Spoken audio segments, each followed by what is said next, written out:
sunshine and the air that we breathe. It's another edition of the program, Reminiscences, and we have a member of the Octogenarian Club as our guest this evening. I'm talking about Chief Bode Alani Bankole. Chief Bankole, you're welcome to Reminiscences this evening. Thank you very much. Well, I said earlier on that you're not looking, you are 82 as we speak.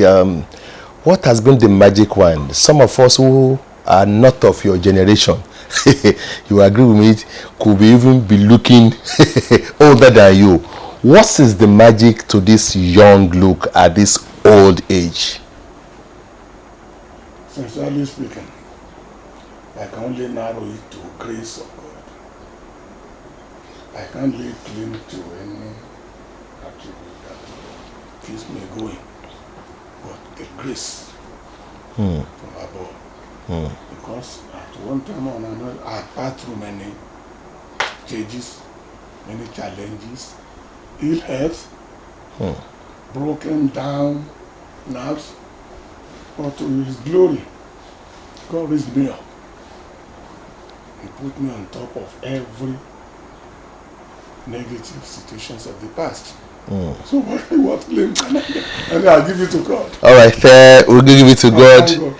Let me tell you some few things about our guest on tonight's edition of Reminiscences before we go ahead with the interview proper. Chief Bode Alani Bankole was born on the 19th of March 1940 at Bode village, Orile Kenta, Odeda local government area of Ogun State.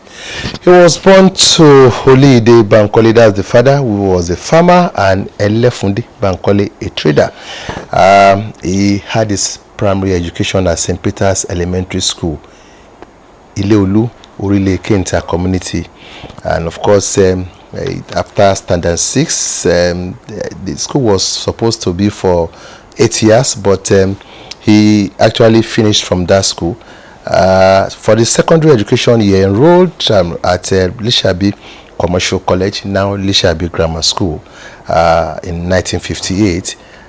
And of course, after graduating in 1962 with London RSA School Certificate Commercial, he started working at the Western Nigeria Ministry of Labour and Social Welfare, Ibadan, and that's in April. That was in April 1963 as a clerk. Worked at welfare office Nolinde Ibadan till June, when he was transferred to Boys Approved School, Iwo, in the present Osun State, where he worked as a clerk to the then principal of the school. He actually resigned voluntarily to start his banking experience from the WN Civil Service to join, that is the Western Nigeria Civil Service, yes, to join the services of Cooperative Bank of Western Nigeria in November 1964 as an accounts clerk, and was posted to the Lagos branch at 30 Marina. He served in various departments and branches of the bank for a total of 34 years before he retired voluntarily. That was in November 1998. He retired as a principal manager inspection. Talking about marriage, he got married to Olu Yemi Abike ni Jagumolu of Ikija area, Abeokuta, in the year 1970. Their marriage is richly blessed with children, and of course, as a Christian, he was baptized in the Anglican Church, Ileolu, and of course, Oshile District in 1952, and of course, so many baptisms also followed. He has also gone on pilgrimage to Jerusalem, Rome, Israel, France, and of course, some of the countries he has also visited. Once again, let me welcome our guest, Chief Bode Alani Bankole, to the program. Once again, you are welcome. Thank you very much. Yes, let us start from the early stage. What was growing up like? Are you from a polygamous family? What was it like with your father, your mother? Then talking about education, was it the influence of your parents? So let's start that way. What was it like growing up at Bode village? Thank you very much. very exciting, really. I was born to a very polygamous family. How did it happen? According to family history, my mother, being the first wife of the old man, lost her first 10 children. After the loss of the first 10, the man decided to become polygamous. Then a second wife came in.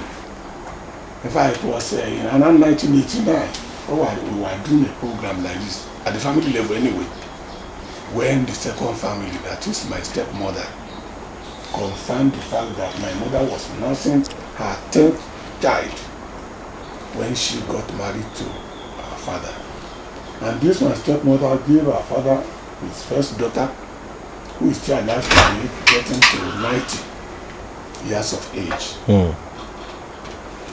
After the first daughter, the first son, who died there some 5 years ago in his early 80s, before my mother started having surviving children. Okay. So the family eventually, later Papa got married to another, so making 3. And thank God my mother started having surviving ones. We were growing up together in the village. Because of that experience, the old man cherished our presence so much. So he was keeping everybody around him. And when I was to start schooling. Before schooling, I mean, most people of your age mates, of your generation, actually grew up in the polygamous setting with different experience. What was the experience like for you? Relationship with your stepmothers, relationship with your siblings, and of course, how was your father able to unite all of you? The man was lucky. So that's the way I can put it. The first 2 women were living together like sisters. There was a wide gap between my mother and my stepmother, number 1. That is second wife. Because like I told you, we had somebody who lost her first 10. Not in the matter of months or days. History has it that a particular one of them was already following Papa to the farm. Wow. Where he gave up. In fact, I got to the stage, they were looking for names. Anytime they got blessed with a female child, they will name her Amosha. Amosha in Yoruba land means that they have been knowing her. It's not anything new. So if you like, stay. If you like, don't When stay. he died, in fact, my father was addressing his junior chiefs at the time where I was present in the meeting. He said he lost count of my mother's children when they lost the first 7. Wow. It was through the neighbors. When the one I grew up to know as the first daughter of my mother died in December 1955. It was through the neighbors that we were told that look, that was her 11th child. Wow. But meanwhile, my mother had gotten the 3 of us after that lady, and those are the 3 survived her. Okay, what was the relationship like with the rest of the... Very cordial, writing in the same plate. I mean the children. As a matter of fact, the first 2 women, my mother and her immediate junior, were keeping the same, you will call it wardrobe this day. There was no wardrobe then, especially at the village level. They were putting their dresses in the basket, always in uniform. So whenever one was going out, we would just leave them. But if anything, there was a little difference when our father brought in the 3rd wife.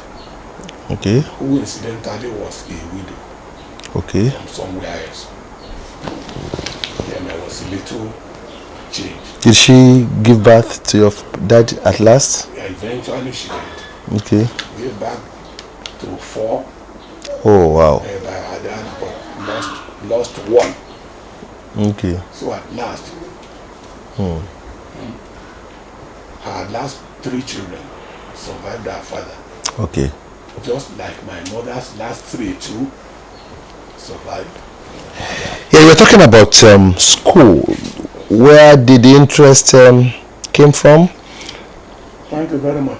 There was no school around our village. Are you the first to start school there? In my family, your family? they failed to have formal education. Formal education, yes. Now, there something. was the clergyman at that St. Peter's Church. Incidentally, bearing the same name with us. Okay. Bankole. Okay. She was visiting her father, counseling the old man.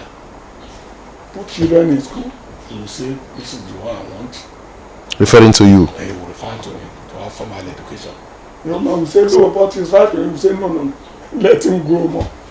I think I was told later, privately, that some prophecies had gone ahead before I was born. You know then, traditionally, the third day, 48 hours after a child was born, father, mother, they will call, and when I say their own prophet then, the Ifa Oracle man. To know the Akosejaye? To know what that is the title of the exercise they call it. From the Akosejaye now, I think that is where the Papa made up his mind. And in fact, my name, that Bode must go to school. Is Allah. Okay. That Allah means Allah. Allah means, specialty. This is special among them. And I was told that even the Ifa man, the Ifa priest said, this is very, very, very special among your children. It's not aligned to any idol. Idol worshiping was the most famous, popular religion then.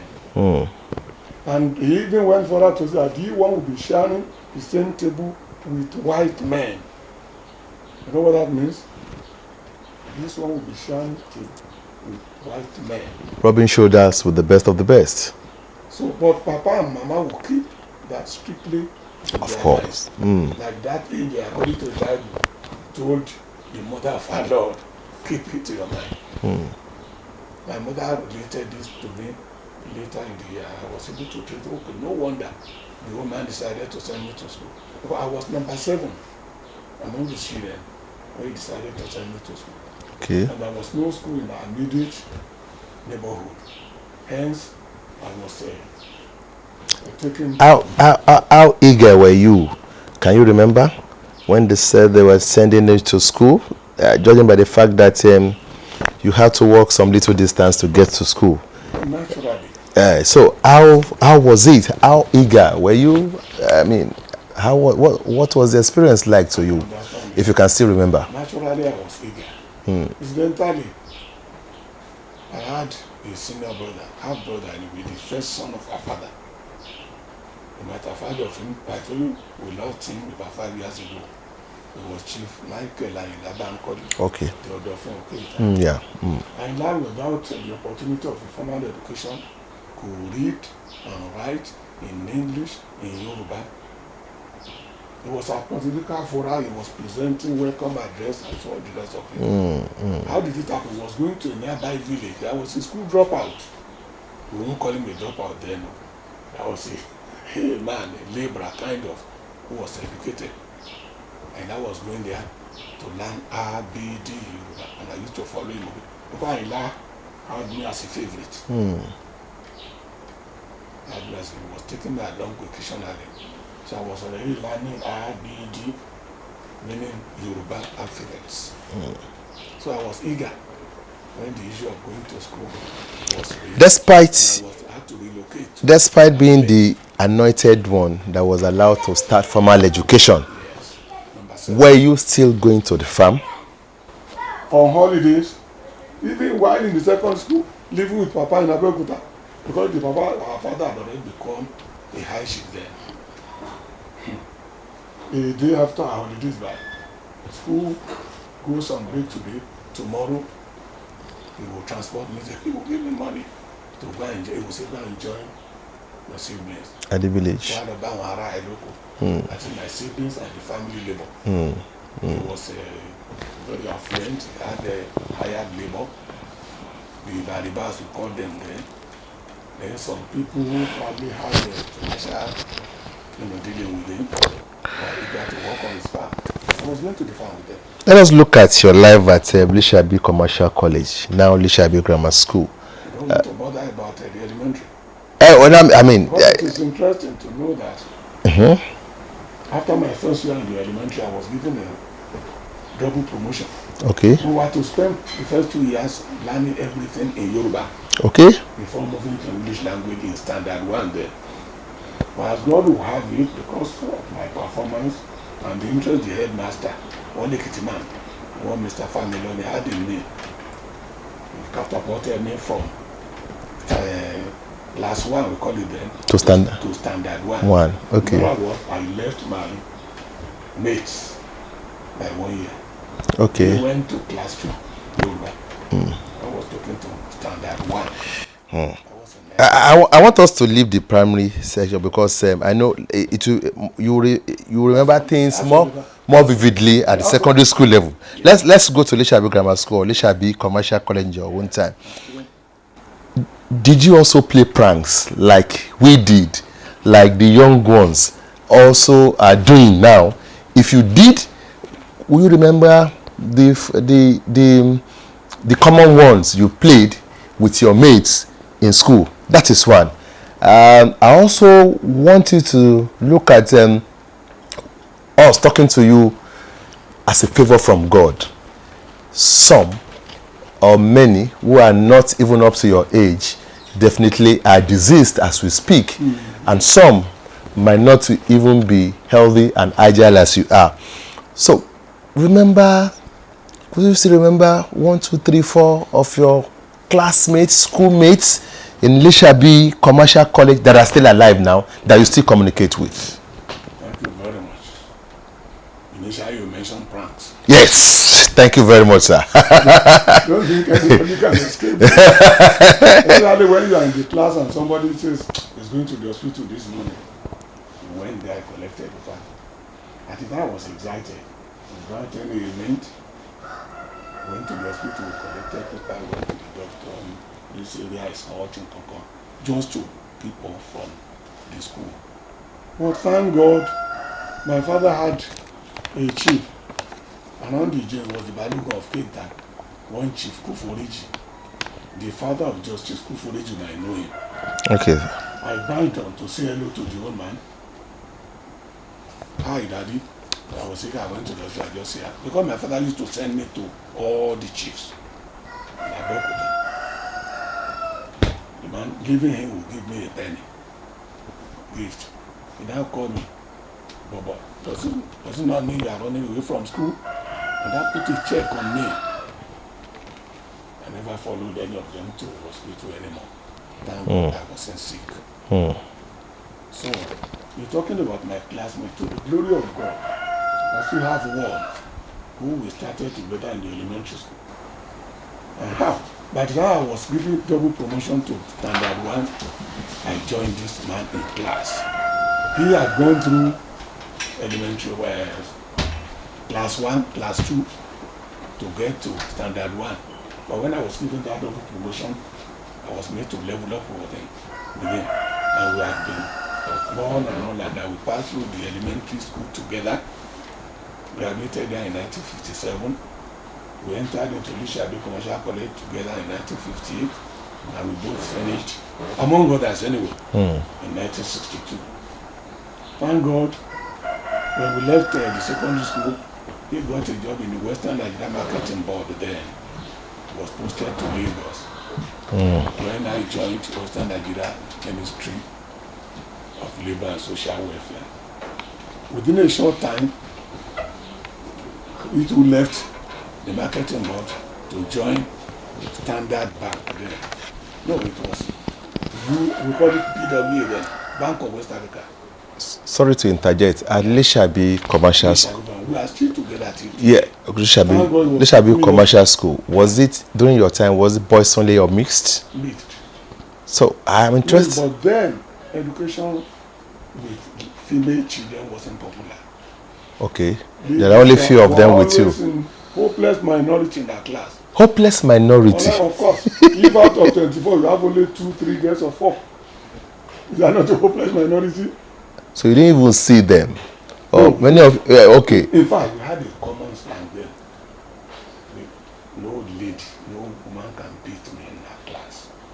Why? Because of their number and their performances. So, but when we got to the secondary school, leaving the village to join the secondary school, we met some ladies who had passed through what we now call nursery something. Wow. Very good in spoken English. I was terrified. Good background. Well, we can say good, but that was what it looked like. Yeah. Spoken English was sound. You said you were terrified. Yes.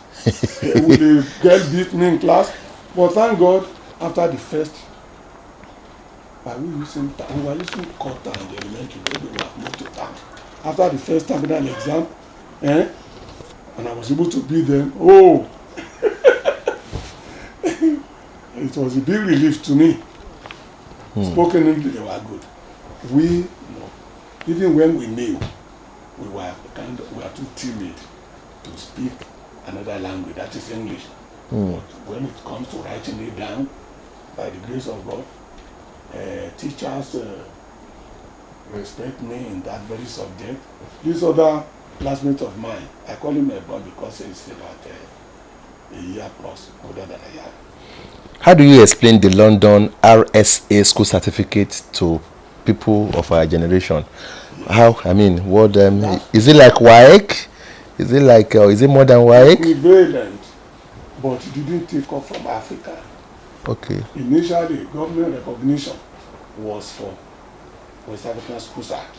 Okay. Conducted by what you call WAEC, Okay. African Examination Council.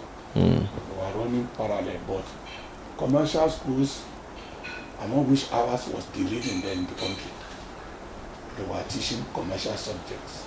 Okay. Accounts, commerce, shorthand, typewriting, among others. Okay. How old? Then, Okay. Go ahead, sir. The opportunity we had then, some people spent just 2 years or 3. Okay. The moment they could type, with our elementary school certificate, then one could earn a living. It was an additional something when one could type like this. And do shorthand. And do shorthand. So that was the difference. But eventually, they were running parallel. And when Ishabi Commercial College became a full-fledged grammar school, Okay. we were writing the 2 exams. Okay. And then we had left. Okay.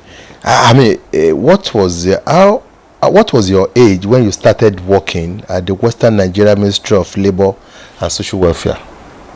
By 1963, I was 23. Okay. I was 23 in March 63, 1940 there.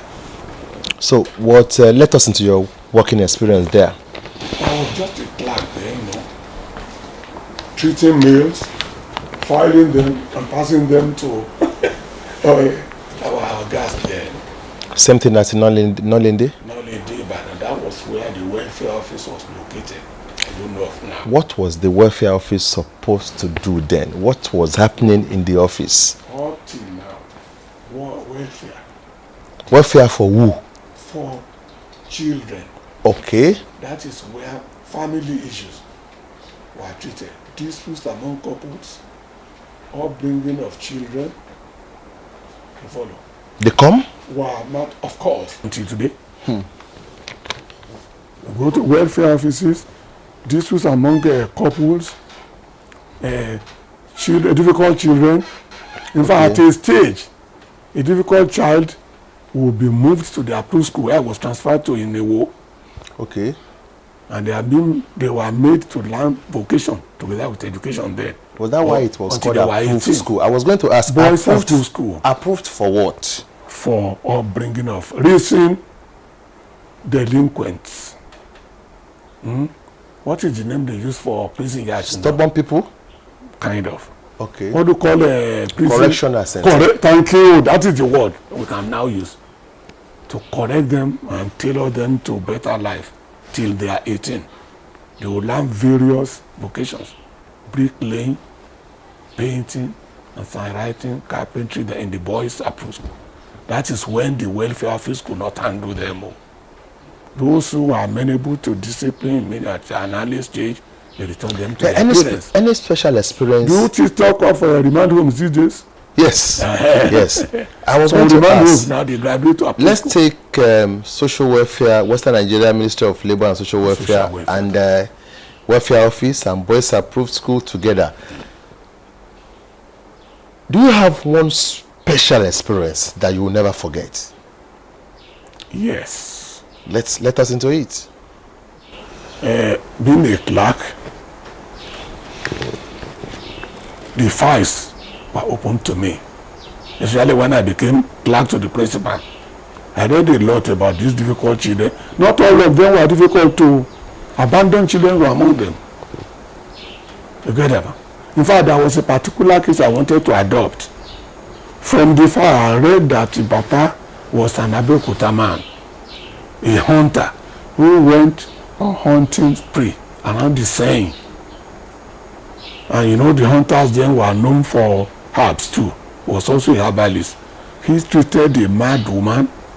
The mad woman became normal, gave birth through him anyway to a boy. But both man and woman died. Okay. So that was how the boy got to the boys of Apusco. Not that he was difficult, he was Okay. I was interested in him.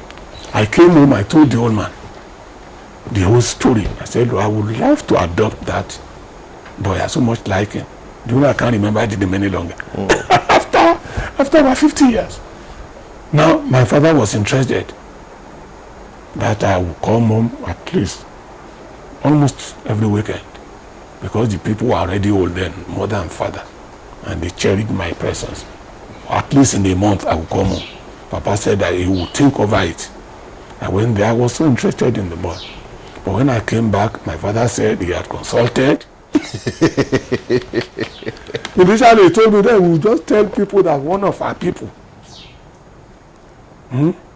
He too was interested. I dropped the idea that before I resigned from the ministry.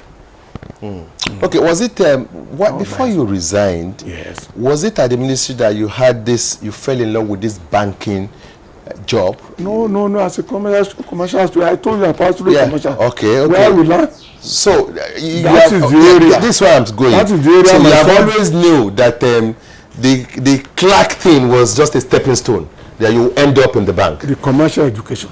Yeah. Will make me fare well in the bank. in the bank. Okay. That is where the subjects are very relevant. Okay, and of course, part of the courses you read to actually make you stand strongly on your profession, you also went to London Institute of Bankers. Chartered Institute of Bankers. In London. It was a How did that happen? examination body, not a school. Okay, examination body. You did this in Nigeria? Of course. Okay. Private studies anyway. Okay. But that is what metamorphosed into Chartered Institute of Banking in Nigeria today. Chartered Institute of Bankers of Nigeria. Okay. CIBN. But I couldn't get to the associate level. I stopped at the diploma level. But you went Through for struggles. so many other courses to actually get many of better on them- your job. Yes. The bank was sponsoring me then. Seminars, courses, overseas, and within Nigeria. University of Lagos, University of Ife at the time, and the rest of it. And so what was the experience like generally at the bank? Very interesting. Very interesting. I thank God for everything. I passed through almost every section of banking. I started as an accounts clerk. They posted me into the cage. You know what I mean by that? As a cashier. Cashier. I was a cashier. I remember in 1968, the then government introduced new currency in Nigeria. We were two, myself and a good friend of mine, cashiers in our branch. After 2 days, my partner he had an accident. He escaped it though, but was off duty, so I was the only cashier. Along the line, they brought in another man who was there. I had a shortage of £100 then, which was a lot of money. It was a hell on earth. Like, my manager came to me, we carried out all exercise, they went through all my transactions of the day. We had to make a report to the headquarters, which was at Ibadan. Their verdict will be what will be the final. Along the line, some customers grew to like some of the young ones. They say we attend to them quickly on counter and so on. I later gathered that some of these customers, young businessmen, were already consulting among themselves on how to help me out if I was to be surcharged. But thank God, the following week, one of our customers, big-time customers, in another cooperative body, discovered a surplus of £99 something. And they were tracing it. Look at it again. When the man came to the bank, the other cashier attended to me, but he came to change then, occurred. Okay. Okay. He had the surplus, I had the surplus. So at the end of the day, sir, no surcharge. no surcharge. I think I was to pay £1, 2 shillings then. Thank God. That was a terrible experience. Okay, and you spent 34 years On the there. whole, at a stretch, to the glory of God. You never had the, you never thought that, okay, I've had enough here, let me cross to another bank. It never crossed your mind? It didn't. Honestly. In fact, some of us were even engaging in petty business along the line. Okay. But by my own, I was too devoted to that job, and I was telling God in my prayer, please, this only line I face, see me through. It didn't occur to me. At a stage, as a manager in one of the branches in Lagos, I thought I could help some of my old friends. I brought 2 of them together. One met in the elementary, one we met in the church in the early 80s. Okay, we agreed. Let us look for business. I'll be financing it. You'll be the executive, depending on the nature of that job. One was a media man. In fact, he's the one who was in Lagos to establish what is known as BCOS, Broadcasting Corporation of Oyo. I won't mention his name. Okay. Because we were together in the same church. But you can mention his name. You can. We were together in the same church in Ibadan. And he had the privilege of living with me. Okay. As a media man, he was always out. So he could secure contracts, and so he was getting jobs. I was financing it. Okay. Okay. But when it came to sharing the profit, okay. my experience wasn't that Okay, don't mention his name. palatable. So I had to. And not even the one who we were in the same elementary school together was supplying vegetables, melon to places like UTC in particular. He became my customer. I was the bank manager. I was financing. When it came to sharing the profit, my people would want to play me out. So that was how I dropped As a young the banker idea then, of business entirely. okay, as a young banker then, Yeah. what was your relationship like with the young girls abound then? Thank you very much. Very tempting. I like that. Yeah, but because of my background, I told you, as I was rising, I had the responsibility of these aged parents there. In fact, when I lost my father in 1966, among the girls during the celebration, you know what we used in Abeokuta to celebrate the dead. The girls who came along, we called them hostesses then. The most prominent among them was mine. Others were attached to some of our friends. My mother would call me, I beg, marry one of these ones. I would say, Mama, she be his grandchild you want. My junior sister was already having a baby, living with her mother. Please be looking at this. Because my fear then was the heavy responsibility, the death of either of them will impose on me, which wasn't a joke then. Father being a big chief, mother too keeping a high society around. So honestly, that kind of tailored my lifestyle. I was always acting under caution. I couldn't afford to go into early marriage.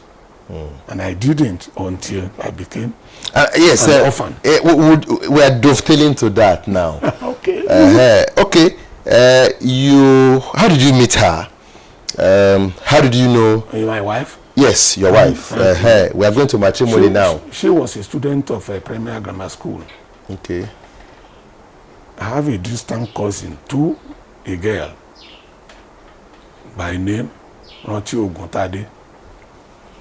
The mother is named Bankole, of blessed memory anyway. Ranti Oguntade too was a student at the primary and grammar school. This lady, during one of their holidays, which coincided with the burial ceremony of her father, followed her friend and junior. My wife was a year senior to that lady, that my cousin. They came home casually. I don't know whether she saw me or I saw her and things like that. But after we all went, that time I had been posted to a place in Ondo State. They call it Ileoluji, a town near Ondo. Yeah. Ileoluji was just a big village then, no light. The only one grammar school, one secondary modern school. So, at the primary grammar school then, all the girls were put in the boarding house. And under that condition, no visiting day, no outing day. They will enter at the term, they won't come out until The end of the term. the end of the term. But by the arrangement then, a tutor will lead them. The school was owned by one late Chief Odebumi, yeah. a politician, a member of Ubu Baptist Church. The hostess was along this Ayutoro Road, crossing the rail line, and they will march, like the grammar school students were doing, to Owu. So, what am I saying? It was through that my cousin, Ranti Oguntade, who is now Mrs. Odurombi, that I got to know my wife. They were very close, where one thing led to another. We met in 1967. Like I told you, I was scared of going into marriage. Papa left in 66. I was involved with her in 67. We were running everything pari passu until my mother left in 69. Then I felt free to go into family life. That was how we got married in 1970. Okay. And the kids? Glory be to God. We have them. We have them. They are with me in that photograph. They are receiving. Okay. And that's the lady with me. At the early stage. Okay. Another photograph. Do you have that? And despite my next question is, I mean, was it your determination? Because I know that you have friends who were into polygamy, and they don't have any excuse. They grew up in a polygamous house. Why do you? I mean, what's your conviction? You just decided to. You never thought about it. I couldn't have thought about polygamy because of my. I stayed with some cousins, some friends who were married much earlier than I did. I saw their experience with women. That is just in part. Then, having come from a polygamous home, I was relating with polygamous people too. I was scared of polygamy. I was. Like I told you, I'm a product of a polygamy. I'm also. So there is no way I would not have seen what I would, or that what would keep me off as much as possible anyway. Definitely, you must have. What's your affinity? I know that you've been baptized so many times. So many. So many. Yes, starting from the Anglican CAC. But right now, what's your activities like in the church? At my age, I belong to the elders group there. I joined the church 21 years ago because when I retired, I was very active in my former church. As a matter of fact, when the church was to be incorporated, I was number 2 and treasurer. You follow? But I was involved in some church politics which may not be palatable. Okay. So I had to withdraw from that church in the early 90s. Then I was romancing with the CAC. But eventually, when I retired, things were a bit rough. We call it retirement fever. Gripped me. Because the first 3 months I was home doing nothing. I thought I was resting and meditating and doing all the rest of it. Immediately I laid my hands on the first business of buying and selling, I had a crisis with my health. Okay. When I was to get out of that, this my present church, a Bible school was introduced to me. That is the Word of Faith Bible Institute, which is the as a Bible school of the Winners Chapel, Living Faith Church.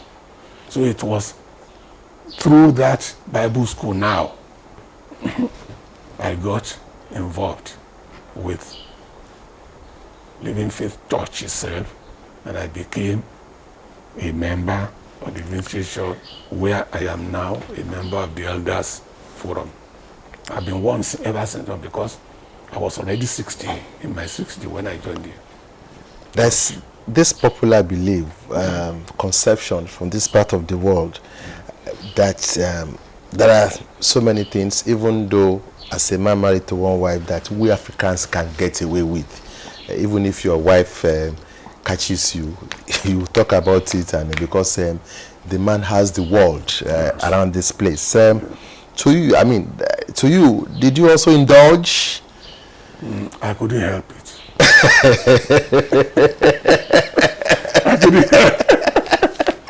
Yes,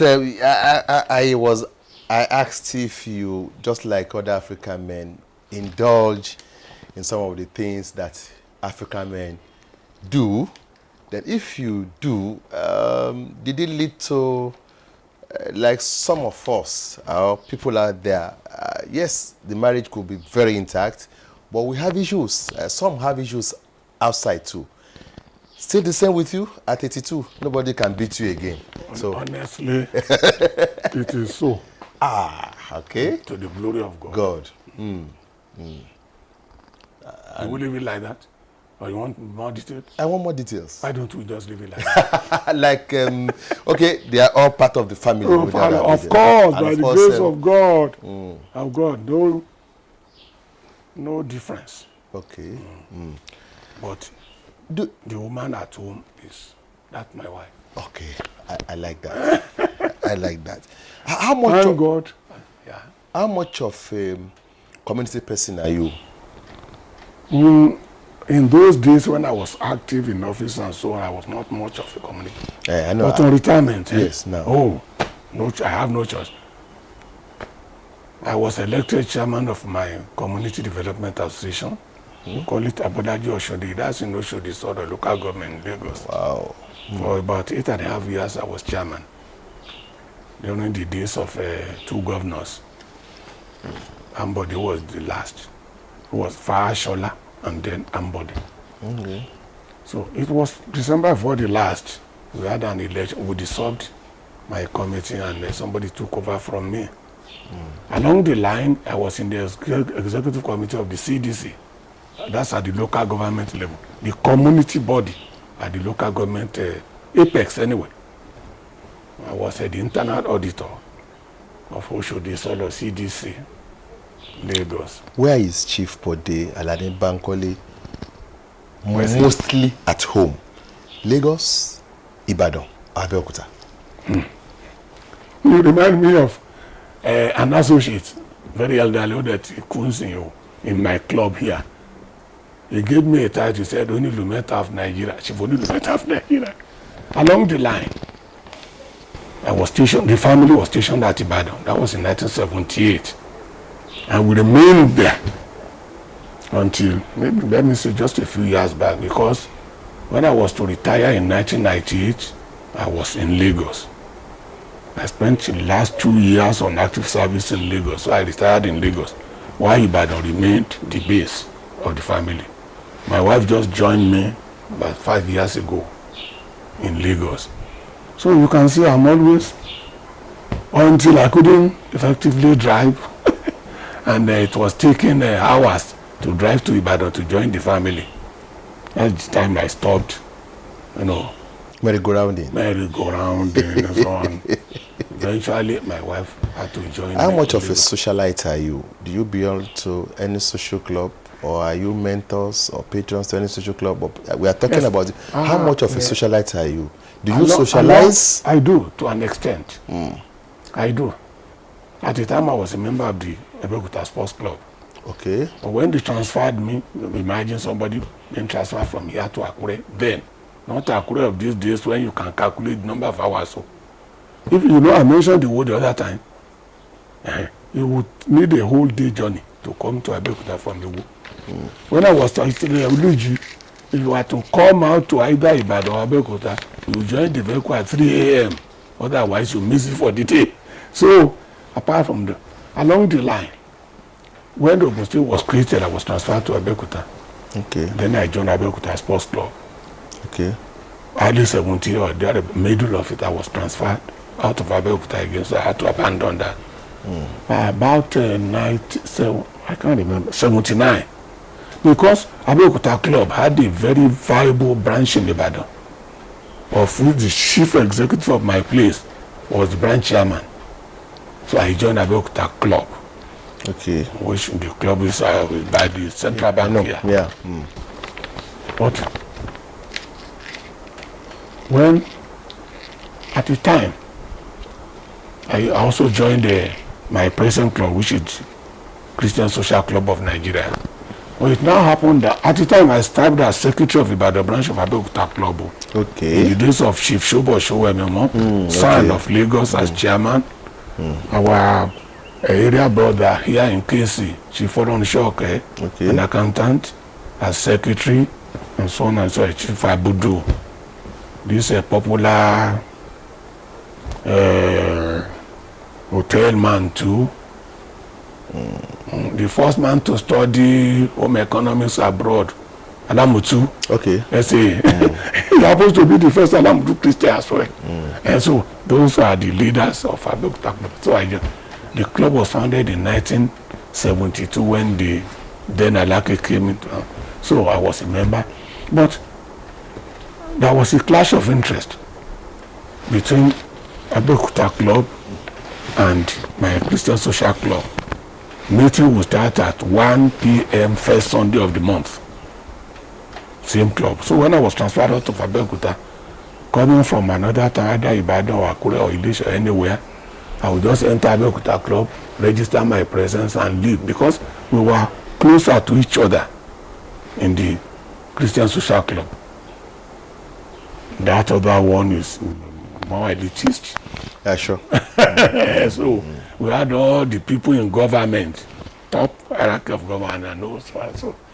So I was closer to, at the time, around 1992, when I was transferred to Akure,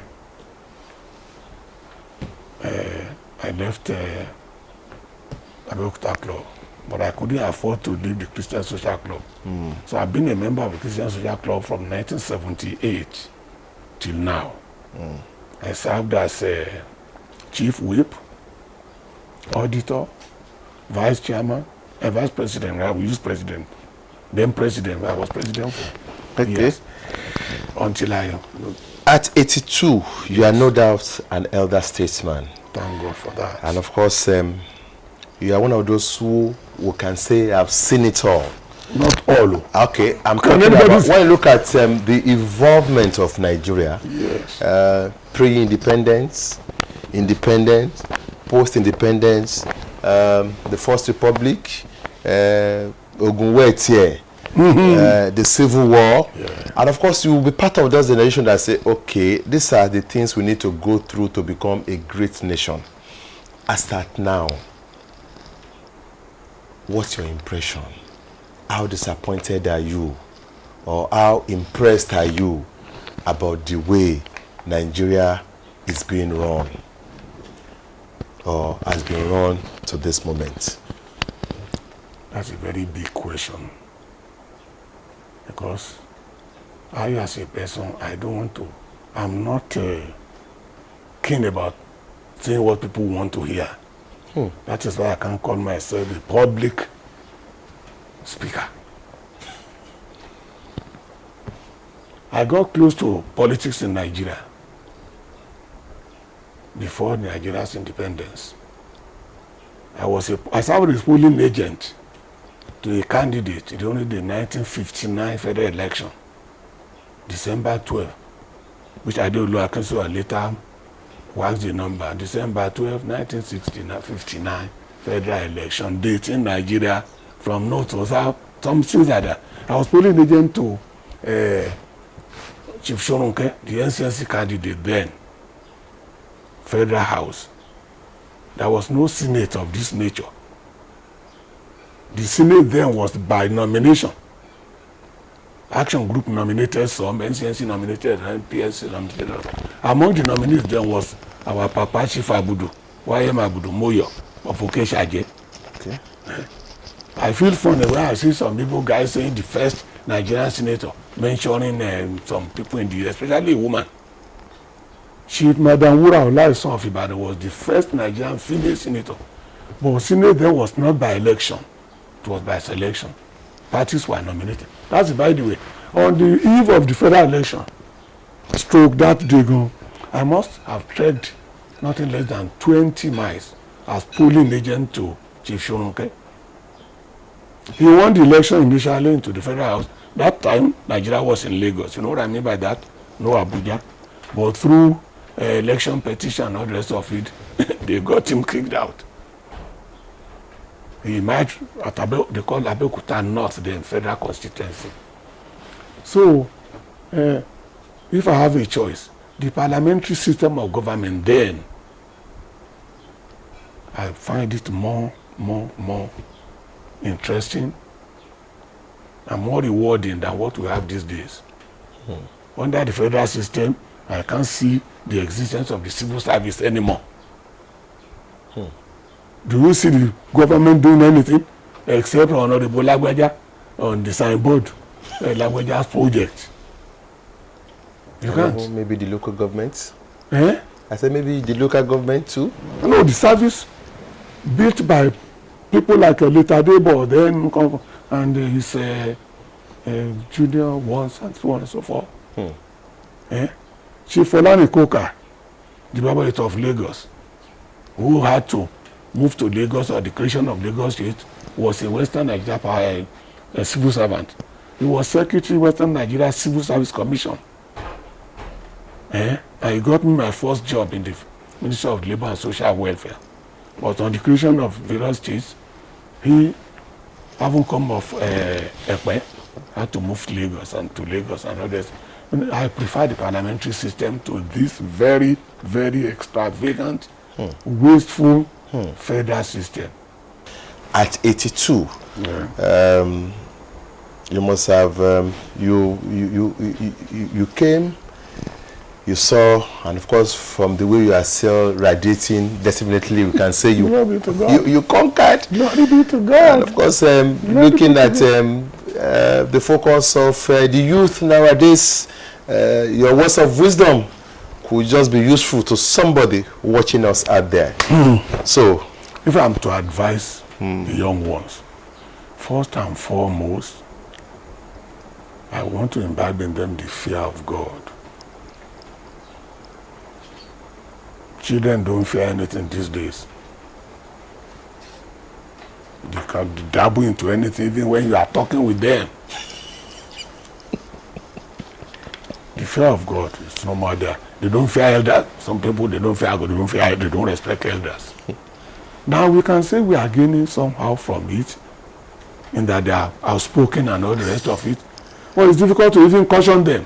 They believe what they are doing is right. That is that. Then one of the children once asked me after my retirement, incidentally, is listening to me. He grew up to become a public figure now, through God. He said anywhere of any branch of the cooperative bank he went, cooperative bank later changed the name to some other things now. He said the moment they say that's the son of Revd Bankole, oh, people used to honor him. Daddy, how did you make? I said, grace of God. He said, beyond the grace of God. I said, well, I don't normally discuss people. Towards the end, I had him relieved. It's not my habit. I discuss issues. I discuss, ideas, business. But personalities had never been my interest. And God has, because of that, seen me through some difficult situations. They are ganging up while the politics is everywhere. You can understand me. They conspire against an Oga, the root petition against Nkonkongba. Even issues, I say anything that will be of interest to me will come in a circular. I'm not interested in who is being posted there. No. I rarely discuss people. Fear of God, then I don't discuss people. Okay, we want to thank you very much. We want to pray that God will continue to keep you for us, because I, for one, I'm still like this. This interview created an opportunity for me to see you the first time, and I'm impressed with what I saw at 32. Thank you. I met a young man, not an old man. No doubt about it. Glory be to God. Okay, and that's how. And I pray God will replicate that grace in your life too. Amen. In the life of everybody hearing me. Thank you very much. In the name of Jesus. Oh, yes, that's how it's going to be on today's edition of the program, Reminiscences. We've been talking to a member of the Octogenarian Club who does not look it at all. I'm talking about Chief Bode Bankole. You've heard from him, looking at his experience, what he went through, and of course, how he hopes Nigeria will be run, and the kind of elderly person he wants the young people to grow up to be, so to say, and the kind of country and community he envisaged. That's how it's going to be on today's edition, or tonight's edition of the program, until I come your way again with another interesting guest some other time. I remain yours sincerely, Hakeem Akitunde. Thanks for watching. Each morning for a newborn day, where we may work the fields of newborn day. We thank thee for the sunshine